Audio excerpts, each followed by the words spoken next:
Glória a Deus, amém? Estamos ao vivo? Estamos ao vivo. Que bom estar aqui mais uma vez com vocês aí, a gente aqui, né, adorando e bendizendo o nome do Senhor Jesus. Eu quero dizer para você que a gente, cada dia que passa, cada domingo que passa, é uma expectativa diferente, cada dia uma expectativa diferente. E hoje vai ser, mais uma vez, Deus vai me surpreender nesse lugar, amém? Deus vai surpreender você também onde você está, meu querido. Quero dizer para você que Deus está no comando de todas as coisas e quero convidar você a adorar com a gente, a exaltar esse Deus maravilhoso, a glorificar, a bendizer a Ele que é digno de todas as coisas, amém? Quero convidar você a adorar e a orar conosco. Senhor Jesus, nós te louvamos e agradecemos a Ti, meu Pai. Obrigado, Pai, pelo privilégio que temos, ó Pai, de Te adorar, Deus. Independente das circunstâncias, independente do que aconteça lá fora, Pai, nós estamos, ó Pai, dispostos a fazer o melhor para Ti, Deus, a Te servir, a glorificar o Teu nome, Deus. Tu sabes de todas as coisas, Tu és digno, Pai, de todas as coisas. Tu és digno do nosso louvor, da nossa adoração, de receber honra, de receber glória, Pai. Então, Pai, toda honra e toda glória seja dada a Ti nesta noite, meu Pai. Receba cada louvor, Pai. Receba cada canção, Deus. Em nome de Jesus, ó Pai, que temos para Ti nesta noite, ó Pai. Obrigado por tudo. Em nome de Jesus. Amém. Glória a Deus. Você pode dar glória a Deus onde você está, querido. Glória a Deus. Deus é bom o tempo todo. Amém. O tempo todo Ele é bom. Aleluia. Nós somos livres pela maravilhosa graça do Senhor Jesus. A graça dele nos libertou, querido. Glória a Deus. Vamos celebrar a Ele. Maravilhosa graça, Teu amor que não falha, tomou o meu lugar.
atrapalhei todo mundo aqui. A gente combinou uma coisa, né, Patrícia?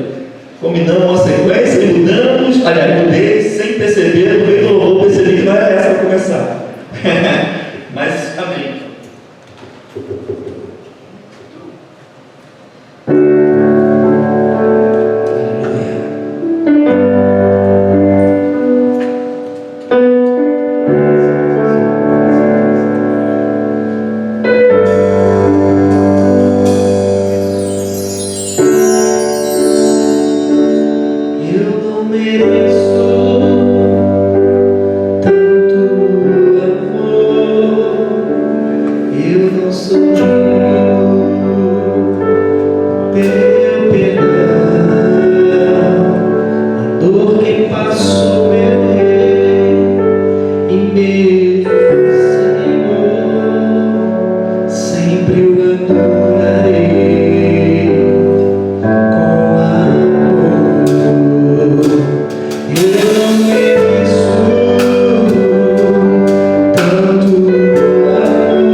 louvamos, Senhor.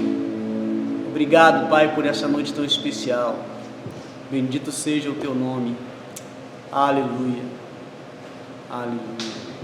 Glória a Deus. Graça e paz, querido irmão. Mais um domingo entrando na sua casa. Quero mais uma vez agradecer a nossa equipe, nosso Ministério de Louvor, que adora com a mesma intensidade ao Senhor aqui, mesmo com o nosso espaço vazio, o mesmo empenho de servir e amar a Deus é maravilhoso na vida desse irmão. Então eu quero louvar a Deus pela vida dessa equipe maravilhosa. Se você está na sua casa, daí mesmo você pode glorificar Jesus pela vida deles, são muito especiais. Eu tenho aqui nessa noite alguns avisos bem importantes para nós. A primeira eu quero trazer para você uma palavra, você que tem estado em casa cultuando conosco aí no nosso culto ao vivo. Eu quero desafiar você e a sua família a ir além de assistir ao culto. Cultue e celebre com a sua família e convide pessoas a estarem sempre se conectando conosco para celebrarmos juntos nesse tempo. Então eu quero desafiar você a orar com a sua família, a celebrar, não perder o seu foco no momento do culto. Esteja atento a tudo que nós estamos fazendo aqui. Estamos simplesmente como igreja reunidos em casas, mas adorando a Deus. Então fique focado, não deixe que nada tire a sua atenção nesse tempo. É um momento que nós reservamos para celebrar a Deus juntos, amém? Então essa é a minha palavra pastoral para você hoje, para que você esteja conectado não somente ao seu dispositivo de tecnologia, mas principalmente ao Senhor conosco.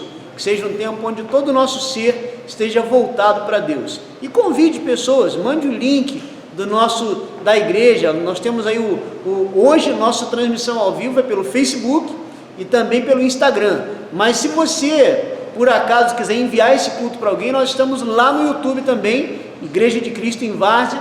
Você pode acessar, amanhã esse culto estará no YouTube, no nosso canal. Se você ainda não se inscreveu, se inscreva lá, assista lá os cultos que você perdeu porventura. Lá também estamos transmitindo o culto, mas só no dia seguinte, está lá já no nosso canal do YouTube, ok? Também quero lembrar você que tem dizimado e ofertado, continue fazendo isso. Mas hoje eu tenho uma palavra também nessa área para você, meu irmão que está me ouvindo. Se você não pertence à nossa comunidade, fique à vontade para fazê-lo ou não, mas nós também ajudamos missionários no campo. Então, além das nossas despesas normalmente nos cultos presenciais, sempre no terceiro domingo nós levantamos a oferta para missões, e essa oferta não entra nas nossas contabilidades, porque ela é logo retirada e passada para a nossa Secretaria de Missões. Só que, em virtude disso, às vezes nós temos preocupação de perdermos o foco e deixarmos os missionários sem o seu sustento. O que eu quero orientar você? Eu quero te orientar, querido irmão, que você faça a sua oferta pela conta, mas comunique conosco, fale com a nossa tesoureira Clara Valéria. Olha, essa oferta aqui é direcionada para missões, para nós podermos separar as nossas ofertas e podermos mandar o sustento dos nossos missionários que estão no campo, fora do Brasil aí, servindo a Deus e levando as boas novas, ok? Então, já postaram aqui embaixo, aqui está aqui o nosso número da nossa conta, a nossa comunicação preparou com muito carinho, está colocando aqui no vídeo, anote aí se você não tem, está aqui o nosso número, o CNPJ, tira um print aí do seu celular, anote e faça isso por meio da conta corrente da nossa igreja, amém? Deus abençoe rica e abundantemente a sua vida. Eu tenho certeza que o Senhor estará suprindo de forma muito especial, como tem sido assim também na nossa vida, amém? Estamos com muitas saudades, queremos em breve estarmos reunidos juntos, dando aquele abraço bem gostoso, e cremos que dentro em breve, em nome de Jesus, nós estaremos nos reunindo presencialmente. Enquanto isso não acontece, a minha palavra para você é: continue com as suas devocionais na sua casa, orando. Vamos permanecer em clamor por esse momento que o mundo está passando, por esse momento que a nossa nação está passando, por esse momento que a nossa cidade está passando. Vamos sempre ter bom senso e sermos cautelosos, mas ainda assim com os nossos joelhos no chão, porque nós sabemos que a nossa oração pode muito nos seus efeitos, amém? Muito bem, querido irmão, hoje eu quero partilhar novamente com você a ceia. Os irmãos aqui já vão se preparando para nós cearmos, e pegando seus elementos para juntos partilharmos a ceia, amém? Então eu quero pedir ao Ministério do Louvor que já vá se colocando aí a postos, e você na sua casa pegue a ceia que você preparou. Jesus disse que nós deveríamos fazer isso sempre em memória dele. Interessante, queridos, que eu estive pensando em algumas questões. Por que Jesus disse que nós deveríamos fazer isso em memória? Porque nós, como seres humanos, temos a capacidade, queridos, de nos esquecer muito fácil dos benefícios que o Senhor Jesus nos deu gratuitamente pela sua cruz, sem nada nos cobrar. É muito perigoso que nós nos esqueçamos da graça de Jesus ao nos salvar dos nossos pecados. Por isso, se lembre disso. É muito perigoso, queridos, nos esquecermos que nós nunca merecemos tamanho favor. E se esquecermos disso, seremos tentados a pensar que merecemos o perdão de Deus. E não foi por merecimento, foi pela graça. Foi porque Ele, queridos irmãos, fez isso, porque Ele nos amou de maneira incomparável. E por que devemos fazer isso? Para não nos esquecermos do amor de Deus pelas nossas vidas. O amor de Deus é muito forte, queridos irmãos. Jesus disse: ninguém tem maior amor que esse, de dar a sua vida em favor dos seus amigos. Queridos irmãos, ao partilharmos da ceia, nós não podemos esquecer do amor de Deus. Por isso, aí na sua casa, com os elementos nas mãos, eu quero desafiá-lo agora a se exercitar e nunca, jamais esquecer-se dos benefícios da cruz do Calvário. O salmista diz no Salmo 116: que darei eu ao Senhor por todos os benefícios que me tem feito? E o máximo que nós podemos fazer, queridos, é nunca nos esquecermos desse amor que fluiu da cruz e perdoou os nossos pecados. Eu quero orar com você. Pegue o pão aí na sua casa, nesse momento, e vamos agradecer a Deus. E não nos esquecer, queridos irmãos, que hoje nós não fomos castigados, queridos, porque Ele sofreu em nosso lugar. Ele se deu, Ele suportou o nosso castigo, para que hoje tivéssemos paz.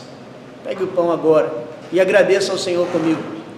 Pai, obrigado por essa noite tão especial, em que as casas se reúnem para celebrarem com o Senhor essa ceia maravilhosa.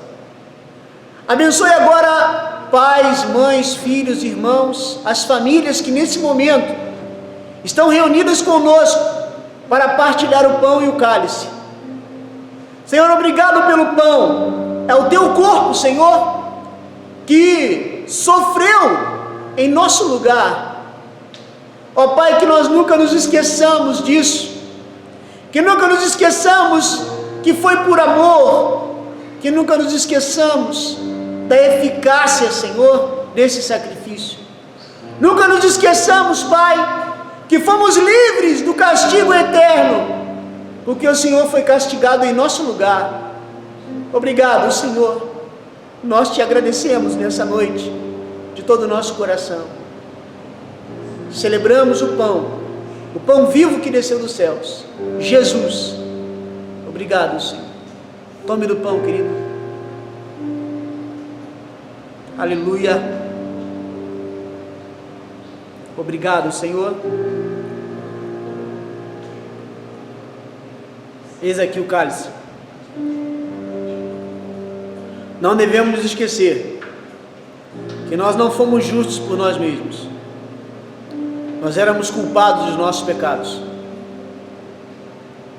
John Stott dizia que se Deus deixasse no meu corpo a marca de cada pecado, eu seria, de longe, a criatura mais deformada de todo o universo. E eu mereceria o lugar mais fundo no inferno, junto aos condenados. Nós fomos culpados de nossos pecados, queridos. Mas ao olhar para o cálice, nós nos lembramos que Jesus, Ele nos declarou justos pelo seu sangue. Ele nos declarou justos porque o seu sangue inocente, sem pecado, precioso, foi derramado naquela cruz, e ao derramar seu sangue, Jesus nos declarou justificados. A palavra de Deus diz em Romanos capítulo 5, verso 16: justificados, pois, mediante a fé, temos paz com Deus, por meio de nosso Senhor e Salvador Jesus Cristo. O sangue da nova aliança nos reconciliou com o Pai. Tomemos agora juntos desse cálice, celebrando a vida. Obrigado, Senhor, porque o teu cálice, o teu sangue derramado na cruz, ele nos declarou justos. Nunca fomos justos, fomos culpados, éramos condenados, mas o Senhor nos libertou pelo teu sangue, e o Senhor, ó Deus, nos declarou justificados por causa do sangue precioso, inocente, que foi derramado em nosso lugar. Não nos deixe esquecer disso, Pai. Nós te louvamos, agradecidos, no nome de Jesus. Celebre o cálice, queridos. Aleluia, glória a Deus. Celebramos o teu nome, Jesus. Oh. Obrigado, Pai.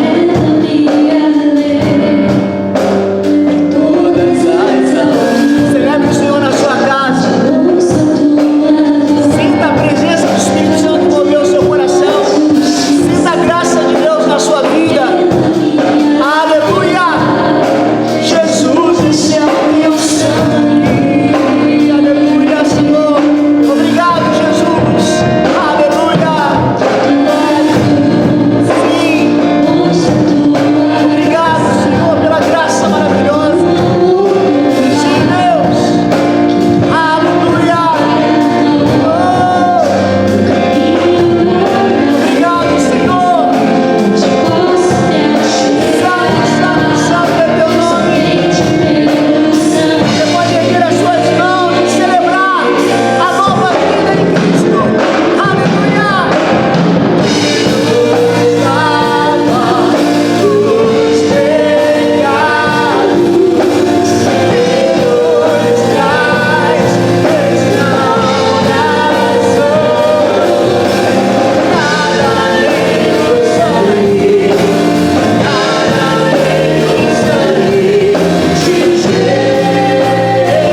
Obrigado, Senhor. Aleluia.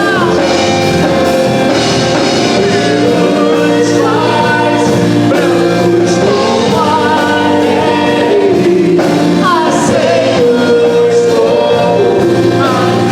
amigos de Deus.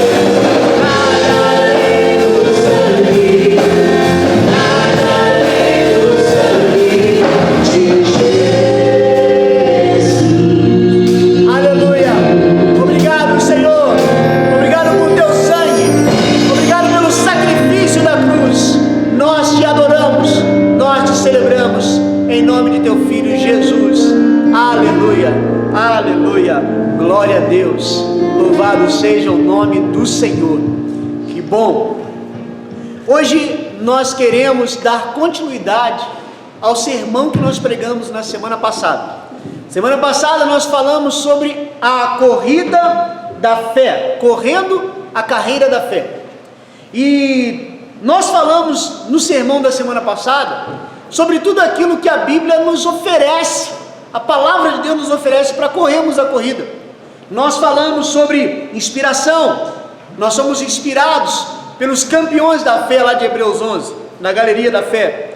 A vida deles nos inspira. Destacamos a vida de Abraão, a vida de Enoque e a vida também de Abel. Nós falamos desses homens, dos muitos que nos inspiram a correr a corrida da fé. Segundo, nós falamos sobre qualificação, sobre nós lutarmos a peleja da nossa fé, a batalha da nossa fé, corremos com perseverança, corremos deixando tudo aquilo que pesa para trás, o pecado, tudo aquilo que nos assedia. E também nós falamos sobre integração, que Deus, por meio da sua palavra, nos integra, Ele nos faz um só povo, Ele não nos permite, não nos deixa corrermos sozinhos, nós contamos uns com os outros nessa corrida. Então hoje, baseado no mesmo texto que eu quero ler com você, abra sua Bíblia aí em Hebreus capítulo 12, ainda no verso 1, né? Você que está aí abrindo a sua Bíblia, diz assim: portanto, nós também, uma vez que estamos rodeados por tão grande nuvem de testemunhas, livremo-nos de tudo que nos atrapalha e do pecado que nos envolve, e corramos com perseverança a corrida que nos está proposta. Só até aí. Eu quero orar com você aí na sua casa, para que a palavra de Deus, ela entre no seu coração, e ela seja o seu coração nessa noite, seja uma boa terra, para que a palavra germine, e a sua vida seja uma vida de frutos, amém? Então feche os seus olhos aí na sua casa, põe a mão no seu coração, e vamos orar. Senhor, nós te louvamos por essa noite tão especial, te agradecemos por essa celebração ao teu nome, mesmo que distante dos corpos, mas todos juntos no mesmo Espírito, ligados no Senhor. Nós, Pai, nessa noite vamos ministrar a tua palavra, e eu te peço, Espírito Santo, que o Senhor não conhece limite de tempo, de espaço, de paredes, que essa palavra, ao entrar nos ouvidos dos meus irmãos, ela gere vida, ela seja encarnada nas atitudes, na mente, no coração do teu povo, de maneira que sejamos uma igreja de virtudes, uma igreja que manifesta a glória de Jesus Cristo. Em nome de Jesus é a nossa oração nessa noite. Amém e amém, Senhor. Glória a Deus. Então, queridos, nessa noite eu quero estar partilhando com você sobre esse texto que nós falamos na semana passada. Mas hoje eu não vou falar do que a Bíblia disponibiliza para nós, daquilo que a palavra de Deus nos disponibiliza. Hoje eu quero falar algo diferente. Eu quero falar de qualidades que precisam estar presentes na nossa vida, para que nós possamos correr a carreira da fé. Eu quero lembrar você que essa corrida, essa carreira que nós corremos da fé, ela é a carreira da vida cristã. A carreira, queridos irmãos, que ela deve ser vivida de um padrão muito mais alto do que o padrão normal. Amém? Por exemplo, quando Jesus eleva o padrão da vida cristã, ele diz assim: olha só, vocês devem amar os seus inimigos e orar por aqueles que vos perseguem. Aí ele diz assim: se vocês apenas amarem aqueles que amam vocês, ele diz assim, qualquer pecador desqualificado, não é isso que a Bíblia diz, mas ela diz isso, mas com outras palavras, qualquer outro pecador desqualificado faz a mesma coisa. Não que nós estejamos apontando o pecado das pessoas, mas o que Jesus nos ensina é que a nossa carreira cristã, a nossa vida cristã, deve estar em um patamar muito mais alto do que o que é convencional, do que o que é medíocre. Nós precisamos mostrar ao mundo que somos, de fato, a luz do mundo, que agimos e reagimos como Jesus, em toda e qualquer circunstância. Então, para que nós possamos permanecer nessa carreira da fé, é importante que algumas qualidades estejam em nossos corações. É importante, queridos irmãos, que nós tenhamos algumas coisas na nossa mente, no nosso coração, para que nós possamos vencer. Eu quero lembrar a você que está me ouvindo, que a carreira da fé, ela não é uma corrida de velocidade, ela é uma corrida de resistência, onde o que vale é chegar ao final, e não o tempo que você leva para chegar, mas é chegar ao final. Quero lembrar você que a nossa carreira, ela é uma corrida que corremos coletivamente, corremos com o corpo, nós encontramos apoio uns nos outros para corrermos essa caminhada. Então, para nós, queridos irmãos, permanecermos nessa carreira e concluirmos ela com sucesso naquele grande dia, a primeira qualidade que nós precisamos ter em nós é determinação. Nós precisamos ser determinados. O verso 1, a Bíblia diz que nós devemos correr essa carreira com perseverança. Sabe, queridos irmãos, o sentido de todo o processo na nossa vida, tudo que nós vamos desenvolver como projeto, seja o nosso casamento, o trabalho, qualquer coisa, relacionamentos, faculdade, tudo, queridos irmãos, na nossa vida, praticamente, o que dá verdadeiro sentido a ele, não é como nós começamos, também não é, queridos irmãos, como nós conduzimos ele no desenrolar desse processo, mas o que dá todo sentido é como ele termina. Amém, queridos? Ou seja, se você não estiver disposto a chegar ao final de qualquer projeto, aliás, muitas pessoas têm o hábito de começar as coisas e não terminarem. Pessoas com grandes ideias, grandes projetos, começam algo e param no meio do caminho. Isso é um hábito que muitas pessoas têm, que é muito ruim. Por quê? O que vale é chegar ao final. E para chegar ao final é preciso perseverança, queridos. Como terminamos, vai determinar na maioria das vezes o valor que foi dado ao nosso empreendimento. Como chegamos ao final, vai determinar, aí sim, como eu conduzi todo esse processo. E sabe de uma coisa, queridos, sobre a carreira da fé?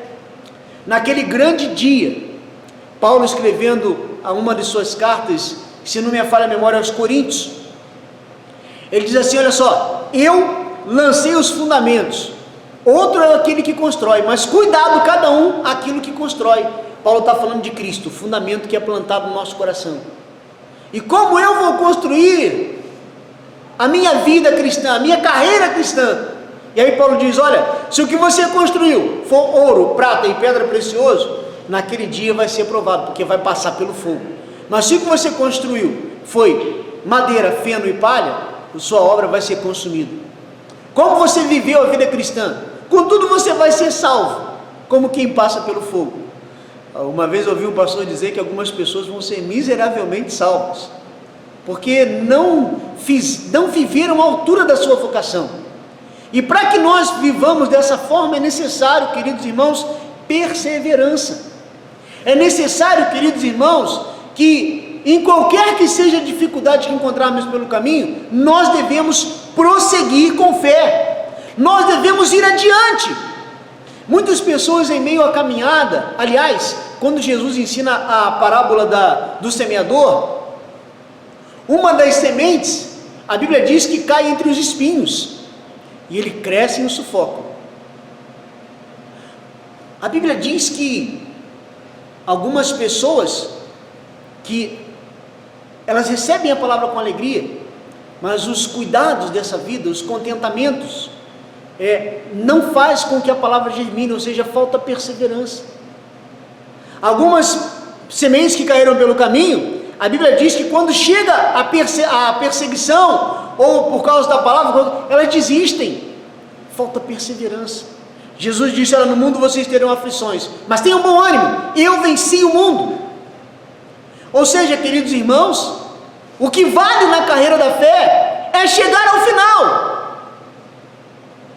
Para quem gosta de arte marcial, não basta dar alguns socos no diabo, não basta você socar o teu adversário com algumas forças, você precisa ficar em pé até o final da luta, e para isso é necessário que você seja determinado a terminar a sua carreira. Não volto mais. A escolha da carreira da fé, queridos, nós decidimos correr e não voltar mais atrás.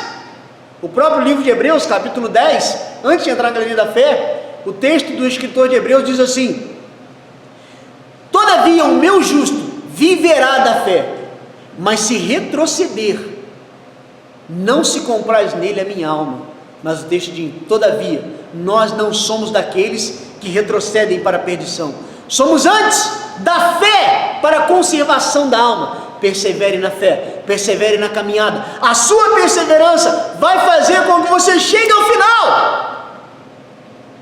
É lamentável que na minha geração, eu vi muitas pessoas pararem pelo caminho, muitos pastores, conheci pastores, não muitos, mas conheci pastores, que por as adversidades que viveram, abandonaram o seu chamado.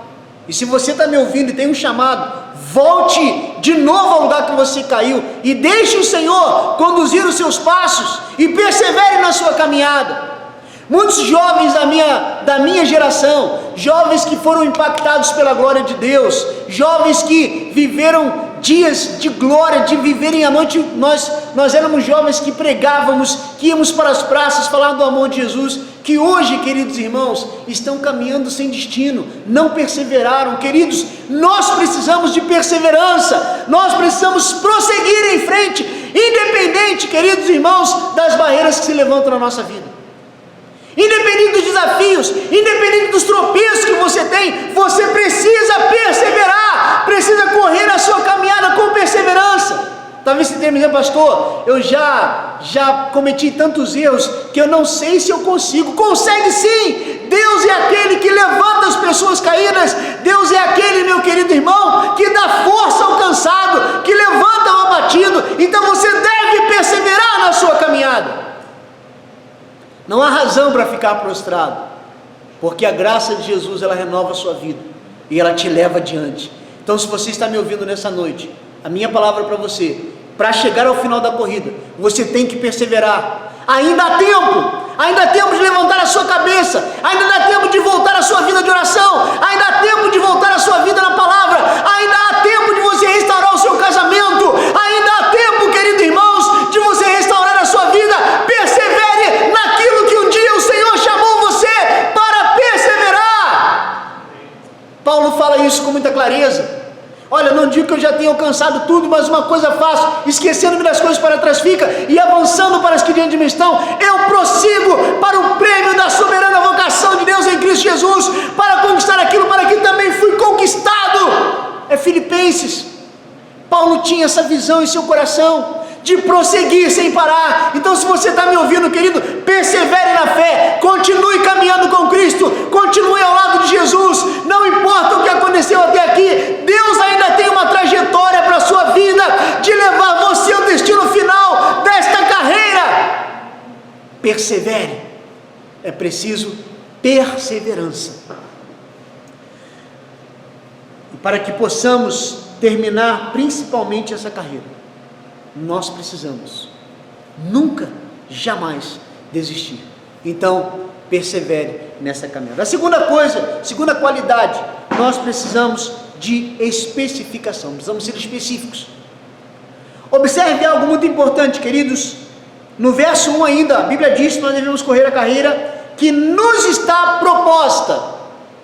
Sabe, queridos irmãos, voltando ao texto, o que o próprio texto nos propõe, acima de tudo, é necessário lembrar que a carreira que nos é proposta é a carreira da fé. Preste atenção no que eu vou dizer para você. A carreira mais importante da nossa vida não é a sua carreira profissional. Ela é muito importante, mas não é a mais importante. A carreira mais importante na nossa vida é a carreira da fé. Por que, queridos irmãos, a carreira da fé? A carreira da fé, ela é a carreira mais importante da nossa vida, porque é com base nela que construímos os valores da nossa vida. O seu casamento, ele vai ser uma bênção na sua vida, se você o construir com base nos valores da sua carreira da fé. Sabe por quê, meu irmão? Eu me lembro de uma vez que eu estava aconselhando um casal, eu estava muito recém-chegado no ministério, tinha acho que 2 anos de ministério pastoral, e um casal com 28 anos de casado vieram sentar no meu gabinete, porque estavam se separando. Imagina um pastor recém-chegado no ministério pastoral, para aconselhar um casal de 28 anos de casado. Como eu estava me sentindo naquele momento? Mais despreparado do que eu me sinto hoje, mas naquele era um desafio muito maior. E aquele irmão, acho que, eu quero acreditar que ele estava sendo muito sincero, e aliás o Senhor já até o tomou, já não está mais entre nós.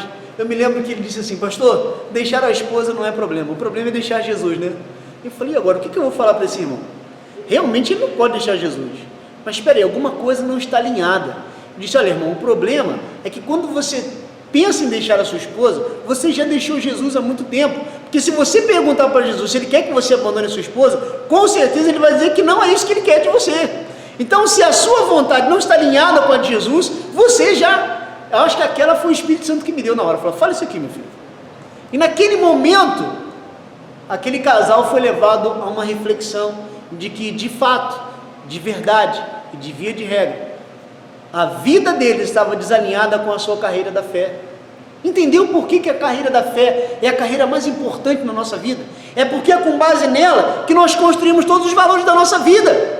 É com base na caminhada que eu caminho na fé em Jesus, queridos irmãos, que eu vou construir os valores éticos da minha vida. Amém?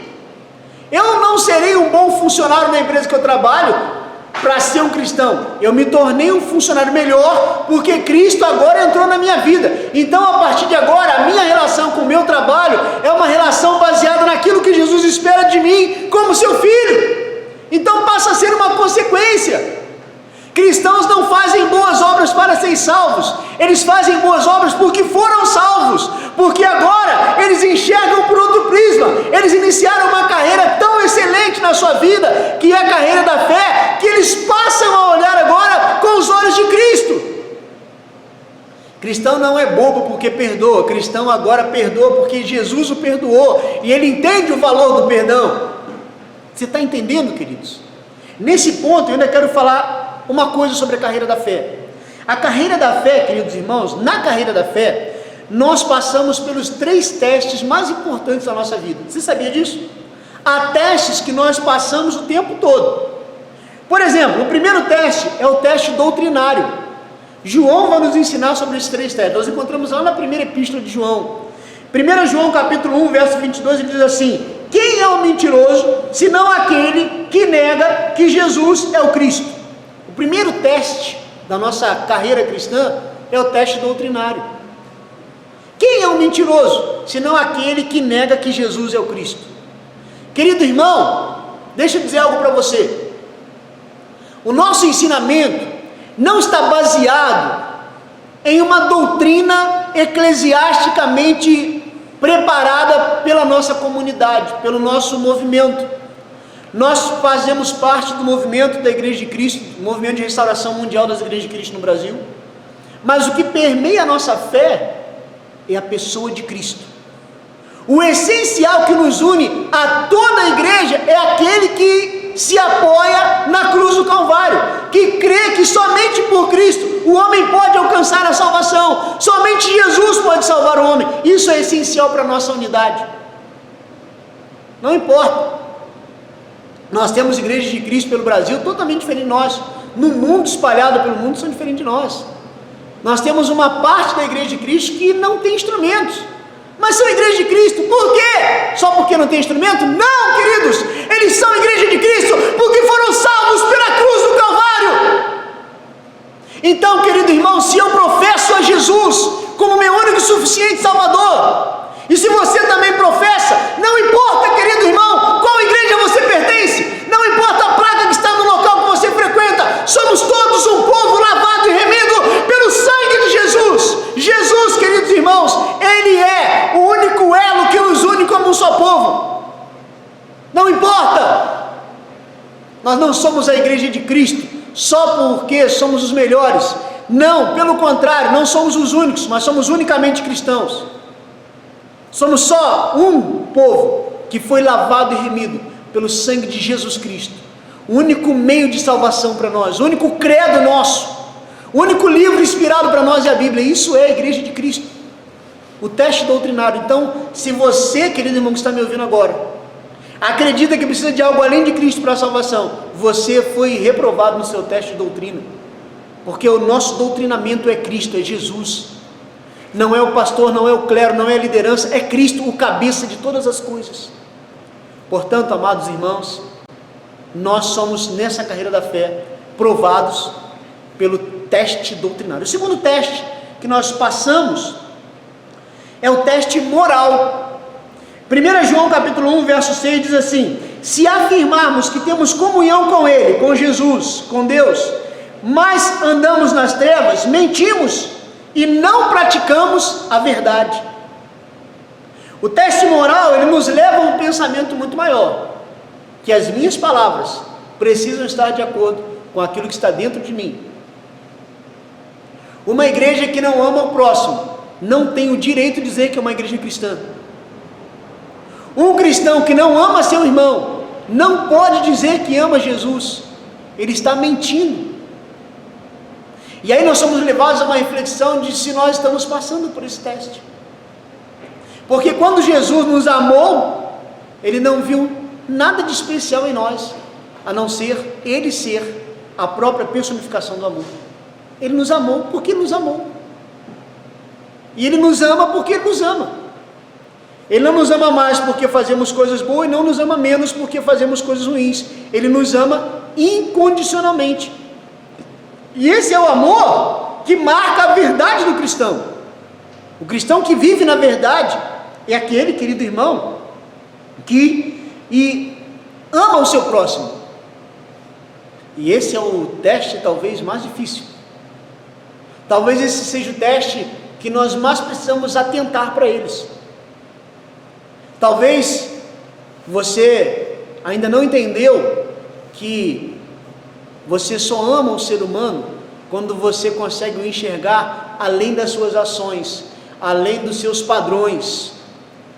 Saiba que Jesus amou o ser na sua sinceridade.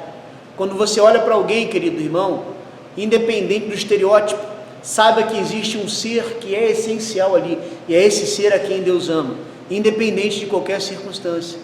Independente, queridos irmãos, de o que esse ser traz na sua alma, das suas dores, do seu histórico de vida, independente das suas ações, Deus ama aquele ser, porque Deus não enxerga o seu estereótipo, Deus não enxerga as suas ações, Deus enxerga o ser como um todo. E nós, como igreja, precisamos, para andar na verdade, para sermos a igreja essencialmente cristã, nós precisamos amar ao próximo da mesma forma que Jesus nos amou. Caso contrário, a Bíblia diz que nós mentimos. Esse é o teste moral da nossa vida. Muitas pessoas pensam que o teste moral está naquilo que você faz ou deixa de fazer. Preste atenção. Se você, querido irmão, acima de tudo, entendeu o plano da cruz, entendeu que foi amado, não tem como você não amar o teu próximo, mesmo nas diferenças, mesmo nas contrariedades. E o terceiro e último teste, não menos importante, parecido com o segundo, é o teste relacional. O texto diz assim: se alguém afirmar eu amo a Deus, mas odiar o seu irmão, é mentiroso. Pois quem não ama seu irmão a quem vê, não pode amar a Deus a quem não vê. Perdão, irmãos, o primeiro teste, eu olhando o sermão aqui, o segundo ponto, na verdade, é se andamos nas trevas. Não tem a ver com o terceiro, que é sobre amor. Então eu vou voltar ao segundo, porque eu li o texto errado e falei. O segundo ponto, o segundo teste é o teste moral. Se afirmarmos que temos comunhão com Ele, mas andamos nas trevas, mentimos e não praticamos a verdade. Aqui a Bíblia está falando, queridos irmãos, de algo que eu falo, mas não faço. Quem já ouviu aquela coisa? Aí, faz o que eu falo, esquece o que eu faço. Né? Não, faça o que eu mando. Obrigado, Ronaldo. Faça o que eu digo, mas não faça o que eu faço. Isso não cabe dentro da realidade do cristianismo. Não, faça o que eu faço. Quem já ouviu, né, aquele velho testemunho? Não, mas não olha para o homem, olha para Jesus, não olha para mim não, porque eu sou falho. Olha para mim sim! Olha para nós, olha para a minha maneira de viver, de ser. Você acha que o seu filho não está olhando para você o tempo todo? Não acha que não? Tudo que você faz, o seu filho vai reproduzir, porque ele viu, porque você é o maior modelo reprodutivo do seu filho. Então, a crise do teste moral consiste em saber se o que eu falo é literalmente aquilo que eu sou. Muitas vezes, queridos, somos tentados, e eu digo nós, porque nós como seres humanos, somos tentados, na maioria das vezes, a forjarmos uma espiritualidade que não existe em nós. Uma vez estava numa reunião de pastores, e o pastor falou assim: eu oro 3 horas por dia. Eu acredito que sim. Aí ninguém falou contemporâneo, falou assim: irmão, você está bem na briga, porque eu não consigo orar nem 1 hora por dia. E eu não me senti menos espiritual do que aquele irmão, não, eu me senti eu, naquele tempo, naquele momento. Oh, mas eu faço isso e aconteço. Tem gente que é tão espiritual que fala: meu Deus, eu acho que tem alguma coisa errada comigo. Porque às vezes nós queremos passar o status daquilo que não somos. Nós somos a geração Facebook. Quem já postou no Facebook aí, ó, hoje eu estou para baixo, hoje eu estou chuê, hoje eu estou assim, eu estou assado? São poucos. A maioria de nós postamos nas nossas redes sociais o nosso sucesso. Aquela foto bem maquiada, nossa, bem bonitão, com a melhor roupa. Quem de nós posta aquele dia que você acordou e você hoje está bravo, tudo está dando errado. Você postar um vídeo assim: ó, galera, hoje eu acordei, estou mal, orem por mim, façam alguma coisa pela minha vida, porque está ruim para mim. Então, o texto está dizendo exatamente isso. Eu preciso ser aquilo que eu sou. Sabe? Sem medo de não ser aceito pelas pessoas, de ser reprovado pelas pessoas, sem medo de querer agradar as pessoas, mas ser eu. Eu não estou falando para você estar conformado com o teu jeito de ser, não é isso que eu estou falando, não é conformismo, até porque na carreira da fé, nós passamos por um duplo processo, que é o processo gradativo e progressivo. Ele é gradativo porque é um dia após o outro, ele é progressivo porque amanhã tem que ser melhor do que eu sou hoje. Você está entendendo? Mas é ser quem nós somos, queridos. É não forjar uma espiritualidade que não existe. Eu não queria usar esse termo, mas Jesus diz que isso era hipocrisia. As pessoas queriam ostentar algo que não era delas. É muito melhor você chegar diante de Deus, queridos, e ser quem você é.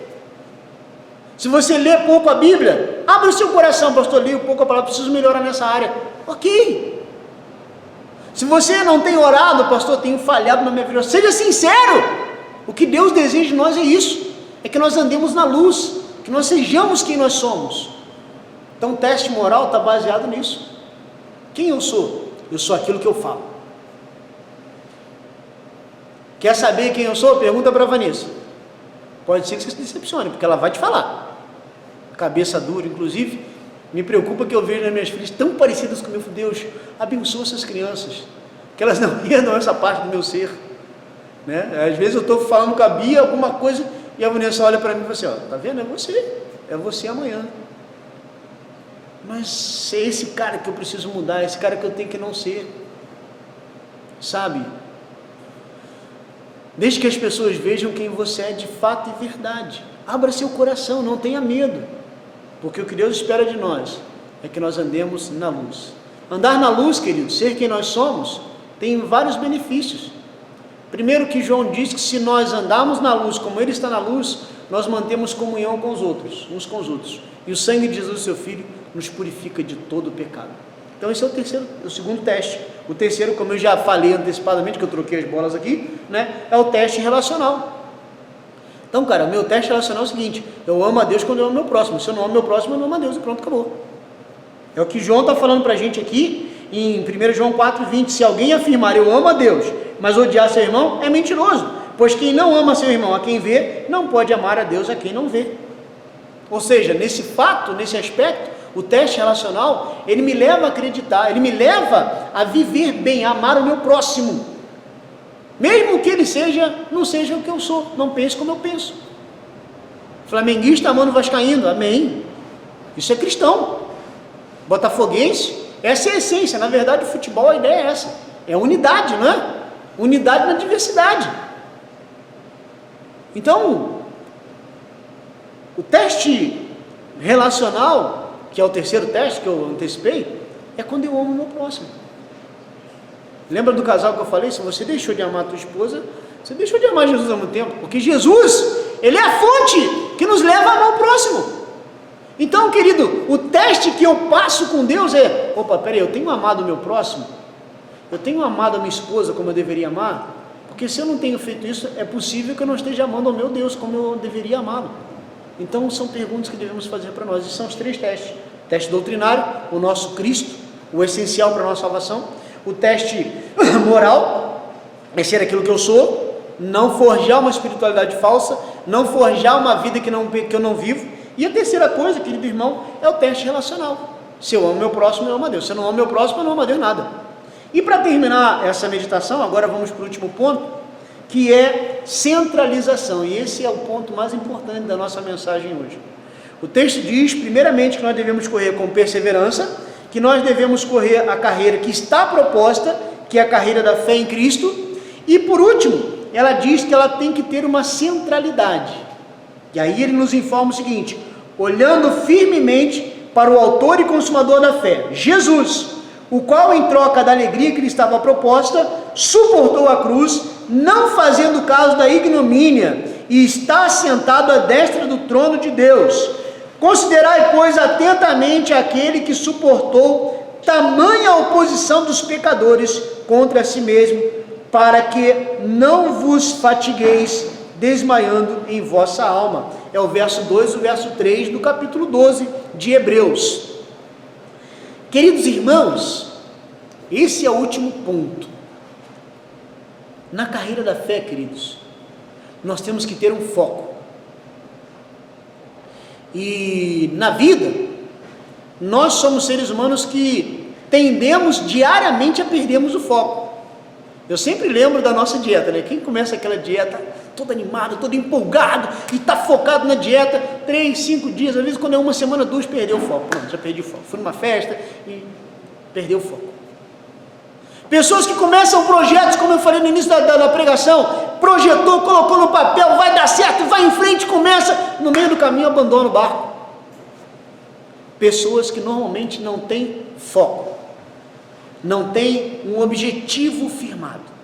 Mas interessante, queridos, que na carreira da fé, o nosso foco, a nossa centralidade é Jesus. E talvez essa falta de foco é que tem feito com que muitas pessoas parem a sua caminhada, a sua jornada no meio do caminho. Por não olharem constantemente para Cristo, por Cristo não serem o centro das suas vidas, outras coisas acabam ocupando. Interessante que cabe essa abordagem aqui, o olhar firmemente para Cristo, o olhar firmemente para o autor e consumador da nossa fé, só é possível quando Ele é o centro das nossas vidas. Quando Jesus é aquele que permeia toda a minha vivência. Caso Ele não seja o centro, eu não terei foco nele. Sabe por quê? Jesus ensina que onde estiver o nosso tesouro, ali estará também o nosso coração. Na vida nós fazemos o que valorizamos e valorizamos aquilo que fazemos. Por isso, querido, a menos que Cristo seja o centro da nossa vida, Ele não será nada, será apenas uma ilusão. Por isso o texto nos informa que nós devemos correr essa carreira com um foco em Cristo. O que é correr com foco em Cristo? Em primeiro lugar, quando o meu foco está em Cristo, tudo na minha vida é permeado pelos valores e a palavra de Cristo. Tudo. Cabe aí aquela, em seus passos, o que Jesus faria? Tudo na minha vida é permeado pelo homem Jesus. 1 João diz, aquele que diz estar nele, deve andar como ele andou. E eu não faço isso para ser, eu faço porque ele me transformou em algo. Por isso ele é o foco central da minha vida. Tudo é permeado por ele. Tudo que eu vou fazer ou não, eu faço por amor a ele. Eu faço, ó queridos irmãos, pensando nele, como se fosse para ele. Lembra que eu falei do trabalho? Você agora não faz como se fosse para o teu patrão, você faz como se fosse para Cristo. Por isso você se torna um bom funcionário. Você se torna um marido melhor, porque agora, querido irmão, a sua fidelidade antes de ser a sua esposa é de Cristo. E Cristo deseja que você trate bem a sua esposa. Então Cristo passa a permear toda a minha vida. A centralidade da minha carreira é Cristo. Então, quando Cristo é a centralidade, eu vou pensar 2 vezes se eu vou aceitar aquela proposta de trabalho, querido irmão, que pode comprometer a minha relação com Ele. Então eu vou pensar se o negócio que eu vou fazer está de acordo com os princípios desse Jesus. Você está conseguindo entender o que eu estou dizendo para você, amado irmão? Jesus, Ele nos evoca a fazer tudo, sendo Ele o centro, como se fosse para Ele, porque quando fazemos isso, fazemos o nosso melhor. Porque quando Cristo permeia a minha vida, querido irmão, eu me torno alguém diferente. Sabe por quê, meu irmão? É impossível você andar, viver a vida, sem que Cristo permeie as tuas ações, palavras e pensamentos. Não tem como. Não existe possibilidade de você viver a vida para você mesmo. Quando você vive para si, quando você vive a vida do teu jeito, aquilo que você gosta, todos os princípios de Cristo são anulados na sua vida. Quando eu vivo para mim, por exemplo, como é que eu vou entender a abordagem de Cristo? Quer vir após mim? Então você pega a sua cruz, negue-se a si mesmo e me siga. Como eu vou entender isso se eu vivo para mim? Se eu vivo para mim mesmo, como é que eu vou entender o que Jesus nos ensina, que é, olha, ore pelos teus inimigos, ame os teus inimigos e ore por aqueles que te perseguem. Como eu vou entender se Cristo não permeia a minha vida? Se Cristo não é o centro? Ou seja, essa corrida, essa carreira, queridos irmãos, ela deve ser corrida na fé em Jesus. Nós enfatizamos muito isso aqui. Agora eu quero que você entenda algo. O que te move, querido irmão, a se declarar um cristão? É verdadeiramente Cristo? É Jesus? Se é isso, você vai chegar com sucesso no final da sua carreira. Se é isso, a sua vida será permeada por Cristo. Se é isso, você vai viver uma vida plena em Cristo, porque não está se tratando apenas de viver para Ele, mas viver o que Ele tem para nós, e o que Ele tem é sempre melhor, querido. O que Cristo tem para a sua família, para o seu futuro, é sempre o melhor. Por isso Ele deve ser o centro das nossas vidas. Por isso, Jesus deve ser a razão pela qual eu sou quem eu sou e faço o que eu faço. Quantos estão entendendo? Jesus, queridos irmãos, tem que ser aquele que tem a primeira palavra na minha e na sua vida. Jesus tem que ser aquele que me influencia nos meus relacionamentos, nos meus negócios, em tudo que eu faço. Cristo deve ser o primeiro. O primeiro. O mais importante. Muitas pessoas se frustram às vezes, porque perderam o foco. Muitas pessoas na sua caminhada cristã estão desistindo, porque deixaram de olhar para Cristo. Sabe o que aconteceu com Pedro quando andava sobre as águas? Ele começou a afundar quando ele deixou de olhar para Cristo. E só quando ele voltou o foco para Jesus, ele pôde ser salvo. Não tire os seus olhos de Jesus. Não tire os seus olhos de Cristo, querido. Olhe firmemente para o autor e consumador da sua fé. É por isso que nós somos quem somos. Porque Cristo um dia fez tudo por nós. Amém? Eu quero orar com você nesse momento. Feche teus olhos. Senhor, nosso Deus e nosso Pai, obrigado por essa noite tão especial. Eu quero nesse momento, Pai, te pedir pela vida de cada irmão. Juntos nós queremos orar ao Senhor e te pedir nessa noite, ó Deus, que o Senhor, ó Pai, nos conceda no nosso um coração perseverante para percorrermos a carreira da fé. Um coração, Pai, disposto a superar as adversidades para continuar até o fim, Senhor. Pai, eu oro nesta noite, Pai, em nome de Jesus, para que nós nunca percamos de vista qual é a corrida mais importante da nossa vida. A corrida mais importante é a corrida da fé, porque é nela, Pai, que nós construímos os valores essenciais da nossa vida. É aqueles que creem em Jesus que irão ter as suas decisões, Pai, ó Deus, influenciadas por Jesus. Por isso, Pai, que a carreira da fé de cada um seja, ó Pai, fortalecida em nome de Jesus Cristo, mas que todos nós entendamos que o mais importante é chegarmos ao fim da vida e construirmos uma vida cristã consistente, com valores que são eternos, em nome de Jesus. E por último, Pai, não nos deixe desviar o nosso olhar, não nos deixe, Senhor, permitir que algo entre no centro da nossa vida que não seja o nosso Cristo, o nosso amado Jesus, o nosso Cristo maravilhoso, o Cristo bendito, que é o Rei das nossas vidas, que é aquele, Senhor, que deve, ó Deus, permear todas as nossas decisões, todas as nossas palavras, os nossos pensamentos. Ó Pai, em nome de Jesus, que a nossa carreira seja corrida com essas qualidades em nossas vidas. Perseverança, Pai, especificação e centralidade em Cristo. Em nome de Jesus, abençoe cada lar representado nessa noite, cada família, Pai, cada lar que está agora passando por esse tempo de confinamento, que, Pai, ao contrário de muitas famílias, as famílias do Senhor, Pai, descubram os valores especiais que fora dessa quarentena foram largados. O valor de abraçar um filho, o valor de passar um tempo junto com os cônjuges, o valor, Pai, de ouvir com mais atenção, sem correria, que nós possamos aprender nesse tempo isso, e fazer da nossa carreira da fé uma carreira muito especial. Nós oramos assim nessa noite, no nome de Jesus. Conceda a todos uma semana abençoada. Pai, que haja provisão em cada lar, que haja bênção do Senhor em cada família. Pai, em nome de Jesus, nós oramos por aqueles que estão impedidos de exercer as suas funções profissionais. Que a providência do Senhor esteja em cada vida. Nós oramos assim nessa noite, no nome de Jesus Cristo. Amém e amém. Que o grande amor de Deus, nosso Pai, que a graça maravilhosa de Jesus, nosso Cristo, que a comunhão e as eternas consolações do Espírito transbordem em nossas vidas, desde agora e para todo sempre.